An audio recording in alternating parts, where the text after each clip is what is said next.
Yop les gens, c'est Med, j'espère que vous allez bien. Aujourd'hui on se retrouve et pas pour un J-Code, parce que le J-Code c'est terminé. Alors je me suis un petit peu barré comme un voleur, je vous dois quelques explications. Donc ça fait pas mal d'années, pas mal d'années, pas mal d'années, ça fait des dizaines d'années. Donc ça fait pas mal de temps que ça commence à me fatiguer de faire tout ça pour plein de raisons, parce que ça prend du temps, parce que le retour sur investissement est pas ce qu'on escompte toujours. Enfin, vous savez, on espère toujours plus, on n'a pas toujours plus. C'était pas la motivation principale, mais voilà, il y a moins de vues, et c'est pas par rapport au J-Code, hein, c'est vraiment par rapport à la communauté dans son ensemble. Call of Duty est un petit peu en perdition, Activision m'a littéralement flingué, du genre, enfin voilà, ils ont sorti leur jeu, ça m'a démotivé. Quand je vois que chaque année c'est la même histoire, la même sauce, on est là, oui mais non c'est bien, faut essayer. Arrêtez, qui joue encore à Infinite Warfare là? Quasiment personne. Ce jeu c'est une crasse, il n'y a pas besoin de 2 mois pour voir que c'est une crasse. Bon enfin bref, donc on est tous là en train de survivre dans nos coins sur les Call of Duty. On fait du mieux qu'on peut, mais bon voilà, les vues baissent, c'est compliqué, il y a beaucoup de choses à changer, etc. Moi j'ai beaucoup de choses à faire, là c'est mes dernières partielles qui commencent demain. Les toutes dernières de ma vie, si je l'ai réussi, mais bon à mon avis il y aura un petit rattrapage. Et du coup je vais bosser et je vais pas avoir le temps, de faire des vidéos, de faire mon J-Code, parce que ça demande beaucoup d'organisation, dans le sens où il faut y être tous les jours, il faut regarder ce qui sort tous les jours, faut être actif, faut parler avec les gens, etc. J'ai plus trop le temps. Donc voilà, parce que bon j'en ai envie, mais bon ça demande du temps, c'est compliqué. Personne pour moi ne peut le reprendre, n'a la capacité de le reprendre à part moi. Donc je ne confierai ce concept à personne. Je pense que ça fait partie d'une histoire qui prend fin.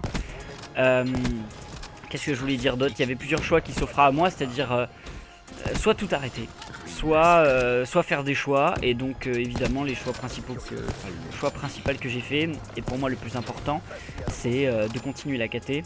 Je suis la première personne qui a passé un temps fou à me plaindre du fait que les teams n'aient pas de continuité, que les leaders se tirent à la moindre difficulté, etc. J'ai toujours su en montant la KT que plus la team était vieille et allait vieillir, plus elle est dure de fonctionner.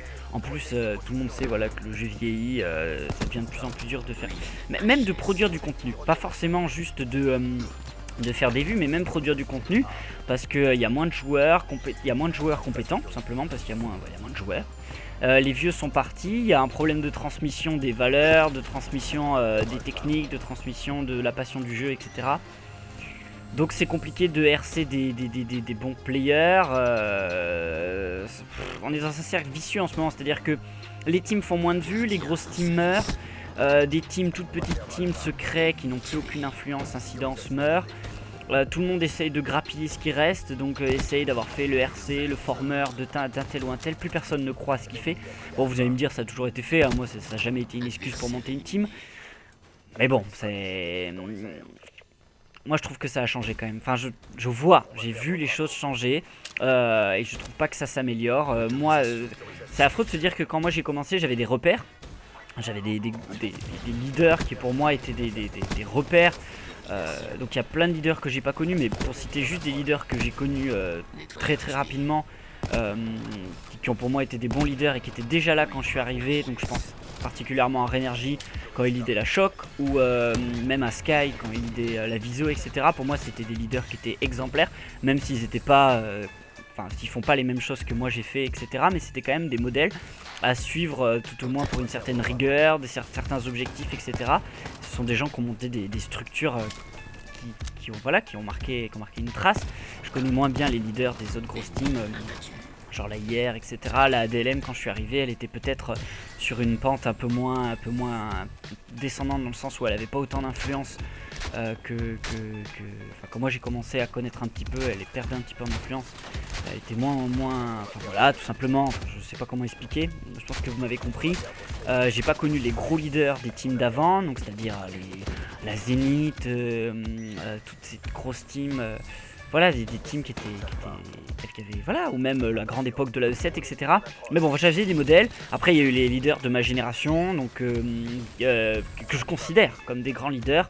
Donc KXS, évidemment, de la Hawk avec Algo et Ced. qui ont pour moi fait un travail de malade. C'est pour moi ils sont les meilleurs pour moi de la génération de la KT, etc. Plus d'autres leaders qui font du très bon travail, qui montent des teams, qui montent des grosses teams. Je pense particulièrement là pour des teams qui ont fait leurs preuves à la Bold ou voilà, pour moi c'est des teams qui sont assez, qui commencent à prendre de l'âge, etc. Mais voilà, j'ai plus de modèle en tout cas. J'ai l'impression d'être j'ai par contre la sensation d'avoir d'être quelqu'un que pas mal de gens connaissent et des gens qui s'appuient sur ce que j'ai fait ou qui disent que enfin je sais pas comment l'expliquer, c'est pas que je suis un modèle mais des gens me connaissent et j'ai l'impression d'être à la place de gens que moi je regardais faire quand je suis arrivé, etc. Et j'ai personne au-dessus et ça c'est hyper déprimant dans le sens où voilà, bon ça, enfin bref, là je vous parle un peu de ma vie, etc. Mais tout ça je trouve que ça change, voilà. Donc le J-Code c'est compliqué, je préfère me consacrer à la KT, le peu de temps qui me reste à maintenir la team en espérant des jours meilleurs ou même la maintenir par plaisir parce qu'on est revenu à des choses basiques, les six men, JWK, nos setups, c'est quand même la base, jouer ensemble, s'amuser, c'est quand même le top. J'aurai pas le temps pour le J-Code. J'aimerais continuer également le classement FR, je vais quand même continuer à le faire parce que ça m'intéresse, le classement du Team Tage également, je vais le mettre à jour, j'aurai du temps donc quand j'aurai un peu de temps à perdre je m'amuserai à avancer dessus, donc vous aurez un petit peu toujours, je sais que le classement, en fait j'aime le J-Code, ce qui m'emmerde le plus en arrêtant le J-Code, c'est que je sais qu'il y a des gens, ça les motive énormément, alors même s'ils ne regardent pas, même si, enfin vous savez, c'est même si vous suivez pas, vous êtes content que ça existe, vous savez que c'est là, vous savez que de temps en temps vous allez y aller, vous le regardez de temps en temps, vous êtes content que ça existe et quand ça y est plus, bah ça fait un vide. Ça démotive, je sais qu'il y a des gens, ils étaient contents de rentrer en classement FR, puis de passer dans le J-Code, puis de se voir monter. Moi, quand j'ai créé ça, moi, l'objectif c'était de me créer une motivation comme ça pour les gens. Et je pense que ça marche relativement bien, surtout le J-Code, le classement aussi, FR. Donc voilà, le J-Code, bon, j'ai plus le courage, ça prend beaucoup de temps, mais je vais continuer le classement et il sera mis à jour beaucoup plus régulièrement du coup. Et donc là, ce sera...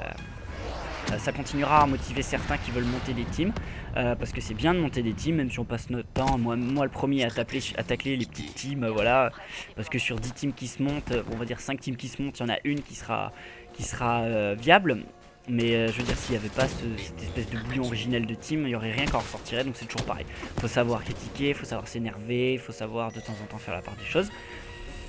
Voilà, donc je continuerai ça, donc vous aurez ça. Après, qu'est-ce qui va se passer sur ma chaîne? Pas grand chose, donc je vais certainement sortir des vidéos, parce que j'ai envie de sortir des trucs, des commentaires, j'ai envie de... En fait, je vais sûrement faire des vidéos qui ne seront pas travaillées, c'est-à-dire des vidéos où je vais avoir voilà, envie de parler de quelque chose, des réactions sur telle ou telle chose. Voilà, je ferai comme plein de youtubeurs, donc ça va devenir une chaîne qui sera complètement inintéressante. Donc si vous voulez pas rester, bah, bien sûr vous pouvez partir, vous vous désabonnez, il n'y a pas de problème. Et pour ceux qui resteront, bah, ce sera des trucs un peu à la bonne franquette, donc je pense que je parlerai de choses qui m'intéressent. Évidemment je ferai pas des trucs inintéressants, j'essaierai d'avoir je crois que j'aurai des idées pour en parler, mais ce sera pas aussi construit qu'un J-Code, etc. Je ferai peut-être une vidéo pour parler des teams de temps en temps, voilà. Là par exemple ce que je pensais faire c'était un peu faire des réactions sur le Sniping Showdown, que je vais suivre quand même d'assez loin. Pourquoi je me suis pas mis dans le Sniping Showdown cette année, c'est exactement pour le même principe qu'à la base. Le même principe que l'année précédente. L'année précédente, je n'avais aucune envie de faire le Sniping Showdown, dans le sens où pour moi c'était vraiment vraiment l'occasion pour toutes les teams de montrer la taille de leur kickette et de se battre les unes par rapport aux autres, et puis on n'a pas vraiment besoin de ça. Voilà, donc moi je me souviens que Duo et Sky m'avaient demandé de participer et j'avais refusé au début. J'avais de manière assez prétentieuse pensé que si jamais je refusais, les gens ça n'allait pas s'organiser. Finalement Duo et Sky l'ont fait, ils se sont vraiment motivés pour le faire, et je me suis dit putain c'est bête de pas en être si jamais c'est fait, si jamais ça se fait, et si j'y suis, je pense que je participerai à ce que ça se passe bien, dans le calme, etc. Et puis voilà, je pense que c'était important, donc finalement je m'y suis rajouté et ça a été une très bonne expérience que je ne regrette pas du tout. Mais je sais que le travail que c'est, le temps où il faut y passer, les gens râlent, il faut tenir la baraque, etc. Donc voilà, cette année j'avais pas le courage de le faire. On s'est démotivé avec Duo et Sky, je sais pas, j'ai pas eu son avis, je me souviens plus. Donc c'est Zen, Lunat, BZM qui s'occupent des juges, grosso modo, même s'ils jugeront pas leur team, ils s'en occupent cette année. Donc c'est cool, je trouve qu'il y a une certaine légitimité au niveau des personnes qui jugent. C'est-à-dire que ce sont tous les 3 de bons feeders qui sont relativement reconnus à ce niveau-là, donc c'est quand même une très bonne chose. J'ai hâte de voir un petit peu ce que ça va donner.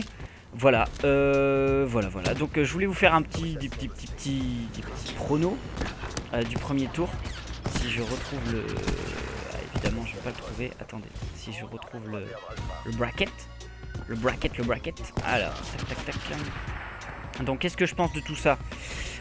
Donc, sur ce Sniping Showdown, au round 1, on a donc la Joe qui tombe contre la Blaster. Alors, qu'est-ce que je pense de ça? Pour moi, la Blaster est bien meilleure que la Joe. Donc ça, c'est évident pour une simple et bonne raison, c'est que la Blaster est multicode beaucoup plus que ne l'est la Joe. Après la Blaster en ce moment elle est un petit peu en perte de vitesse parce qu'il y a des problèmes de... il y a eu et il y a peut-être encore même des problèmes de leading. Pas mal de blasters sont passés Nikan, etc. Donc j'ai l'impression... Il n'y a pas beaucoup du plot ces temps-ci, donc j'ai l'impression que c'est un petit peu moins organisé. Mais je pense qu'elle a largement les capacités de battre la Joe. La Joe n'est pas mauvaise, hein, c'est pas le problème, mais je pense que la Blaster est meilleure. Ensuite la Ether et la Dévastation. La Ether et la Dévastation. La Blaster d'ailleurs avait fait une très bonne réponse l'année dernière. Elle s'était fait sortir par la Bold, je crois. C'était assez serré. Donc elle a largement sa chance. Ether, Dévastation. La Dévastation je connais pas. Apparemment c'est un rassemblement comme il se fait très souvent de feeders qui sont assez bons et qui se mettent ensemble pour créer une team. Qui est souvent une squad, c'est-à-dire moi j'appelle ça une squad parce que généralement les teams ne durent pas longtemps. Alors qu'elle dure longtemps ou pas, c'est pas le problème dans ce cas-là, c'est qu'elle participe au Sniping Showdown, ce qui nous concerne. Donc gros feeders qui vont tomber contre la Ether, donc ça va être très serré je pense, du coup même si j'ai pas regardé du plot de Dévastation. La Ether avait fait une bonne réponse l'année dernière, même si l'édit était affreux si je me souviens bien, l'équipe était pas mal. La Dévastation, s'il y a des gros feeders, le souci c'est toujours l'avantage d'avoir des feeders old school dans ces teams, c'est que ça permet d'avoir un multicode très important. Parce que les teams qui sont un petit peu plus dilettantes dans le sens où elles sont moins performantes, c'est-à-dire une team peut être très performante sur les uploads, mais performante je parle vraiment au niveau pur, elles ont tendance à se concentrer sur des Call of Duty simples, comme peuvent l'être voilà, Black Ops 2, et puis voilà, surtout du Black Ops 2 c'est quand même la cam pour tout le monde. Et puis le dernier code joué souvent, donc à voir, à mon avis ça va être un match intéressant. Ensuite la viso contre la curve, évidemment il n'y a pas match, la viso est largement supérieure à la curve dans tous les compartiments du jeu, parce que là je rappelle que c'est juste la feed qui est jugée, donc de toute façon c'est réglé. La viso qui est évidemment la gagnante du premier Sniping Showdown, qui était la team la plus puissante sur le papier de toute façon, la seule qui pouvait la concurrencer c'était la Shade. La Shade qui avait pas fait une réponse à la hauteur, moi j'avais trouvé en tout cas pour la finale. Pour moi la viso était au-dessus. Et là il n'y a plus la Shade, donc la viso elle est techniquement intouchable quoi. La curve, parce qu'il y a les meilleurs joueurs, il y a les meilleurs feeders, ils jouent sur tous les Call of Duty, les rosters sont très bien organisés dans le sens où il y a vraiment des feeders sur tous les codes. C'est excessivement bien foutu comme team. La curve, il y a de très bons joueurs. La curve a quand même l'avantage de pouvoir feeder sur plusieurs codes elle aussi. Le problème c'est que je crois qu'elle a beaucoup d'inactifs. C'est une vieille team qui tient bien la baraque, mais dans un Sniping Showdown qui joue surtout sur la productivité, à mon avis elle passera, enfin elle a aucune chance contre la viso. Ensuite District contre Arix, donc la District je ne connais pas. La Arix, donc je vais pas vous en parler, à voir. La Arix c'est une team qui est un petit peu sur la pente descendante elle aussi, dans le sens où elle était pas loin de mourir il y a pas si longtemps. Là elle tient la baraque comme pas mal d'anciennes teams. Il y a surtout les vieux je pense qui sont encore Arix et qui jouent de temps en temps et qui rendent des clips avec des, voilà, et qui sortent des edits. Je veux dire que c'est une team qui a un petit peu du mal mais qui s'organise bien je pense, dans le sens où elle produit peu mais ce qu'elle produit elle le sort en edit, donc au final il y a quand même des choses qui sortent. Après pour tenir un Sniping Showdown à mon avis ça va pas faire long feu. Après vu que c'est la District et que c'est une petite team, à voir, enfin une petite team récente, à voir ce qui peut se passer. Match ouvert en tout cas. La Bold contre la Vision 2. Putain 2. Je vous jure le micro me fatigue. La Bold contre la Vision, donc deux grosses teams. La Bold pour moi elle peut faire partie du dernier carré, hein. Elle est très forte, grosse productivité, beaucoup de joueurs qui clippent, il y a du multicode, il y a du trickshot, c'est dommage que ce soit pas compté. Donc en feed, à voir. Les réponses l'année dernière étaient quand même très bonnes, même si très concentrées sur Black Ops 2 si je me souviens bien. À voir. La Vision c'est un petit peu le même principe, il y a des bons trickshotters et des bons feeders aussi. Elle a progressé la Vision cette année là par rapport au dernier Sniping Showdown. Donc à voir. Match ouvert aussi, même si je pense que ce sera plutôt la Bold. Even contre Si. La Even maintenant c'est la DH, donc pareil là, pour moi c'est pas une team très performante. C'était pas une team très forte vu qu'elle est assez récente.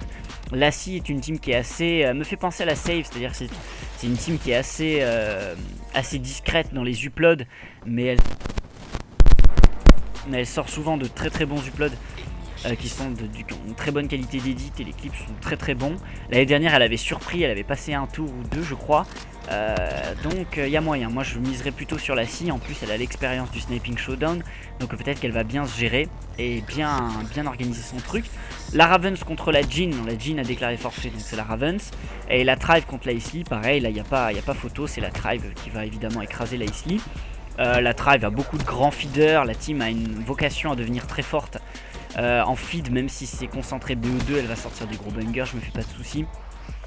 Et puis la Ice Lee c'est une petite team que je ne connais pas très bien vu qu'elle s'est rajoutée récemment dans le classement FR. Je pense que la Tri va lui rouler dessus. Donc voilà, pour faire un petit récapitulatif, pour moi ce sera donc Blaster. Donc si je dois me mouiller, hein, ce sera Blaster. Dévastation. Dévastation je dirais, même si je préférais peut-être que ce soit la Ether, mais sûrement Dévastation. Viso, allez, Arix pour l'ancienneté, Bold, Si, Ravens évidemment, et Thrive. Voilà, donc c'était un petit peu mes pronos. Profitez bien, essayez de jouer, essayez de vous concentrer. Si je peux vous donner des conseils à ceux qui lead des teams, etc., accrochez-vous. Essayez de vous rassembler autour de joueurs qui vous sont fidèles. Concentrez-vous, essayez d'oublier les trucs de faut sortir gavé, de machin, etc. Pensez à la survie, c'est important. Quand on voit toutes les teams qui s'éteignent là ces temps-ci, il faut s'accrocher, voilà. Merci à tous d'avoir suivi le J-Code pendant toutes ces années, 2 ans je crois. Pendant ces 2 années, 80 J-Code, donc ça représente 80 semaines sans compter les vacances. Donc ça fait beaucoup, ça fait voilà 2 ans quasiment. Plus de 2 ans peut-être même. Merci à tous de l'avoir suivi, j'ai pris beaucoup de plaisir à le faire, je vais continuer à faire le classement, je vais essayer de gérer la KT, de sortir des trucs avec mes copains, etc. De gérer, de faire plaisir à tout le monde. Je continuerai à essayer d'être actif sur cette chaîne, donc pour ceux qui suivent le J-Code et qui évidemment ne s'intéresseront pas à la suite, et c'est bien normal parce que ce sera très certainement inintéressant, je le ferai surtout pour moi, et bien merci d'être resté pendant tout ce temps et de m'avoir suivi, et puis voilà, je continuerai à tweeter, à continuer à faire partie de la vie active de la communauté FR parce que je pense que ça me manquerait trop. Et puis j'ai pas envie de me barrer comme tout le monde. Enfin, j'ai pas envie, voilà, j'ai toujours râlé contre ça. Alors il y a des gens qui n'ont pas le choix, moi j'ai encore le choix, donc je vais essayer de continuer à faire bien les choses. Voilà, merci à tous, profitez bien. Vous avez un gameplay de Freeman normalement dessous, vous allez voir, il est plutôt chaud. Et putain, ça fait bizarre, ça me fait trop... De me dire que c'est la dernière vidéo qui parle du J-Code, c'est d'une tristesse. Putain, mon micro va mourir en live. Voilà, allez, c'était tout. Filez bien, trichotez bien, scalpez bien, c'était Med. Tchuss.